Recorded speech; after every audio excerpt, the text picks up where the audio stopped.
जैसे कि श्रीमद् भागवत महापुराण में एक से एक बढ़कर भक्त बताए गए हैं। कभी कभी हमारे दिमाग में, आप सभी के दिमाग में एक बात आती है कि महाराज जी हम तो बहुत पापी हैं, हमने इतने पाप किए हैं। कई लोग बता देते हैं कि हमने इतने पाप किए जिनका कोई ठिकाना नहीं, भगवान हमें कैसे स्वीकार करेगा। अरे बड़े बड़े ऋषि मुनि तपस्वी हजारों साल भर तपस्या करते रहे, उन्हें भगवान नहीं मिल पाए, और हम तो अधम प्राणी हैं, हमें भगवान कैसे मिलेंगे। तो आइए एक कथा की ओर चलते हैं। जैसे कि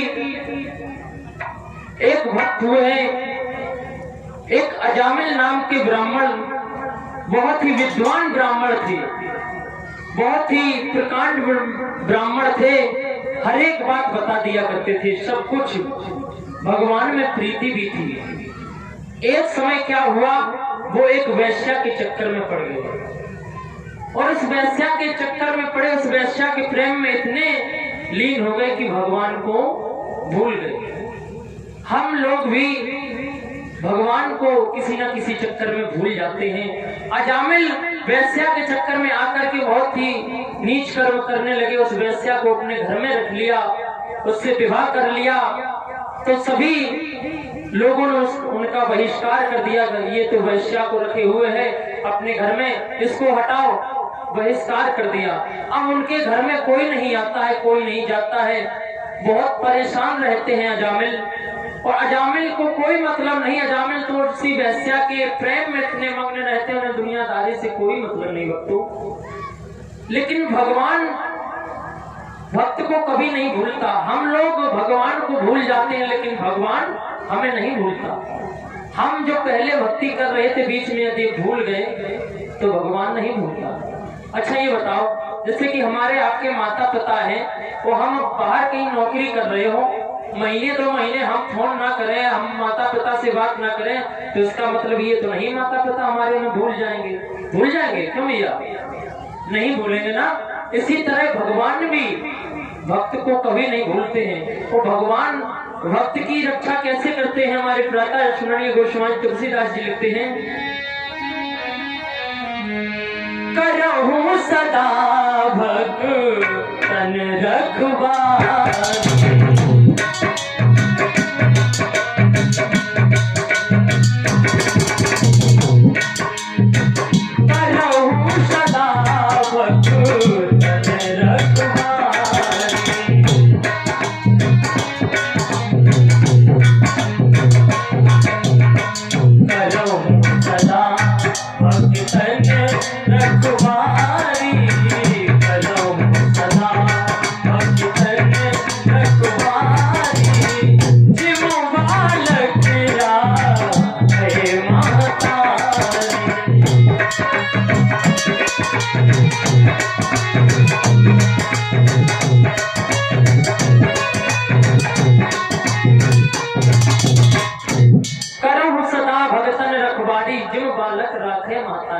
भगवान भक्त की ऐसे रक्षा करते हैं जैसे एक माँ अपने पुत्र की रक्षा करती है, अपने पुत्र को जरा सा भी कष्ट होने नहीं देती है।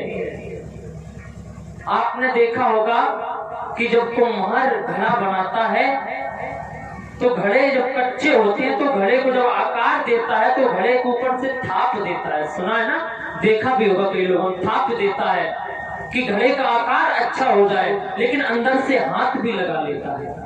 हमारे माता पिता भगवान ऐसे ही है, हमें ऊपर से डांटते हैं, ऊपर से कष्ट देते हैं, ऊपर से मारते हैं, लेकिन अंदर से प्रेम भी बहुत करते हैं। प्रेम क्यों करते हैं?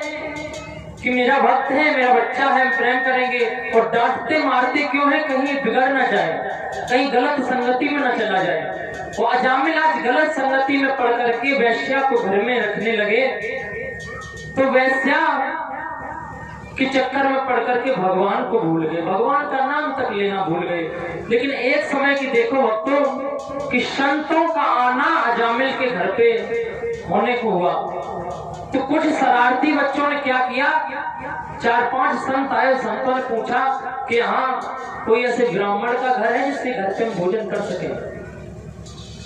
तो उन बच्चों ने शरारत करके अजामिल का घर बता दिया कि वहां चले जाओ, बहुत ही भक्त ब्राह्मण हैं और बहुत ही सज्जन हैं और आपकी आओ भगत बहुत अच्छी तरीके से करेंगे। तो संत महात्मा तो भगवान के प्रेमी होते हैं, भगवान के नजदीक होते हैं। उन्होंने उन बच्चों की बात मान करके अजामिल के द्वारे पहुंचे। जब अजामिल के द्वारे पहुंचे तो अजामिल ने उन पर ध्यान नहीं दिया, लेकिन उस वैश्या पे थोड़ी प्रभु की कृपा हुई और उस वैश्या ने जब उन संतों को अपने घर में भोजन कराया, उन संतों से भोजन कराने के बाद कहा कि मेरे पति से एक बार आप मिल लीजिए। मेरे पति पहले बहुत भक्त थे लेकिन अब भक्त नहीं है। देखिए उस वैश्या ने भी अपना पत्नी धर्म निभाया और आज की माताओं से भी मैं निवेदन करता हूं कि अपनी पत्नी धर्म जरूर निभाएं। पत्नी का ये फर्ज होता है कि यदि पति धर्म से भटक रहा हो तो पति को अपने किसी भी तरह से प्रयास करके धर्म पे लाए। तो वैश्या ने क्या किया, आज अजामिल के सामने उन संतों को भेजा। तो अजामिल जो पुराने कर्म थे उन कर्मों की वजह से उन संतों की चरण पकड़ लिए। कहा प्रभु मैंने तो बहुत पाप किए हैं, मेरा तरण तारण कैसे होगा, मैं कैसे तरूंगा, कैसे तरण तारण होगा। तो उन संतों ने एक उपाय बताया कि तुम्हारा जो बेटा है इसका नाम नारायण रख दो। तो उस बच्चे का नाम नारायण रख दिया। संत तो चले गए लेकिन अजामिल कोई भी जरूरत पड़े, नारायण पानी दो, नारायण रोटी दो, नारायण बिस्तर लगा दो, नारायण ये काम कर दो, नारायण वो काम कर दो। दिन भर में कम से कम 8, 9, 10 बार जब नारायण नारायण नारायण नारायण जपने लगा तो एक समय की बात है कि यमराज जो यमदूत लेने आए अजामिल को, जब उससे प्राण खींचने लगे तो वो क्या पुकारने लगा, कहने लगा ओ नारायण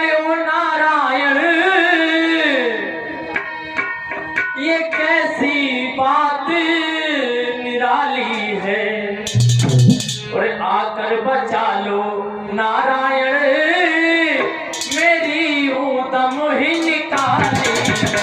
आकर बचा लो नारायण मेरी ऊदम ही निकाली है।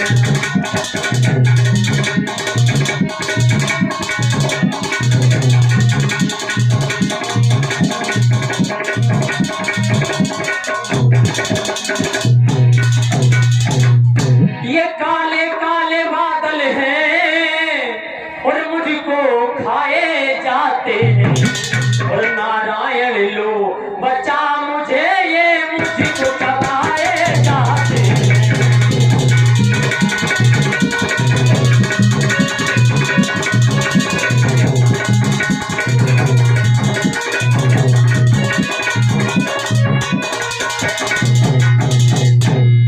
ये काले काले बादल हैं मुझको खाए जाते हैं। जब कहा नारायण नारायण पुकार रहे थे अपने बेटे को, नारायण नारायण, जब भगवान विष्णु ने ये बात सुनी तो अपने पार्षदों को भेज दिया, जाओ पार्षद मेरा कोई भक्त मुझे याद कर रहा है, मेरे भक्त को वैकुंठ धाम में लेकर के आओ।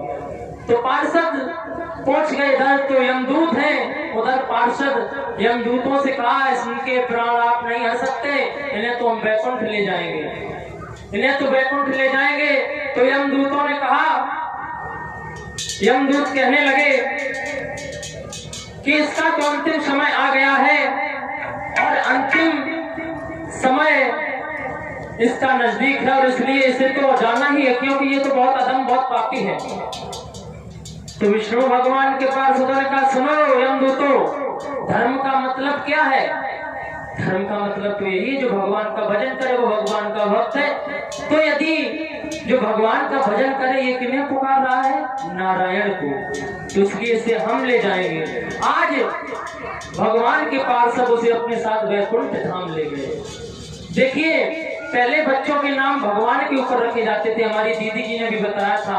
वो आजकल नाम, हम एक जगह गए, हमने एक से पूछा भैया आपका नाम क्या है, उसने कहा 1 2। हमने के बड़े वाले का 3 4 होगा, उससे बड़े वाले का 5 6, बंटू, पिंटू, चिंटू, टीटू, ऐसे ऐसे नाम। भगवान का तो नाम ही नहीं दूर दूर तक। अंग्रेजी नाम एंजल, लिटिलिज, क्यूटी, ब्यूटी, स्यूटी, समझे नहीं आ रहा कहाँ जा रहे हैं।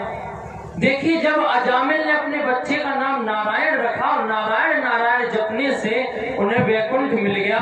यदि हम अपने बच्चों का नाम रखें, यथा नाम तथा गुण, जैसा नाम होगा वैसे ही उसमें गुण होंगे, ये बात सत्य है।